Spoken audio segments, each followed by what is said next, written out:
1976ஆம் ஆண்டு செப்டம்பர் 15ஆம் தேதி அண்ணா பிறந்தநாள் விழாவை பக்கத்து மாநிலமான ஆந்திராவில் சிறப்பாக கொண்டாட அண்ணா திராவிட முன்னேற்றக் கழகம் திட்டமிட்டு செயலாற்றியது.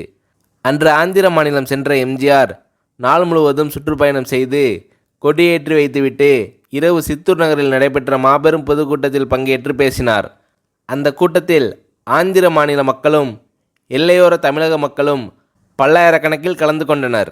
அண்ணா திராவிட முன்னேற்றக் கழகத்தின் கிளைகளை ஆந்திரா, கர்நாடகா, மகாராஷ்டிரா, கேரளா, டெல்லி, அந்தமான் தீவு, அண்டை நாடான இலங்கை உள்ளிட்ட பகுதிகளிலும் தொடங்கி அங்கெல்லாம் கட்சி நிகழ்ச்சிகள் சிறப்பாக நடைபெற்று வந்தன.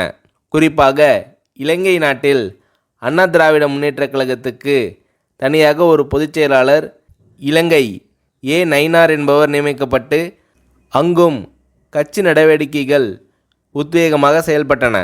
இது தவிர மாலத்தீவு, மலேசியா, சிங்கப்பூர், கனடா ஆகிய நாடுகளில் செயல்பட்ட எம்ஜிஆர் மன்றங்களும் அண்ணா திராவிட முன்னேற்றக் கழகத்தின் கிளைகளாக மாற்றப்பட்டன. அங்குள்ள தமிழ் மக்கள் அதிமுகவின் கட்சி கொடியை ஏற்றி செயல்பட்டு வந்தனர்.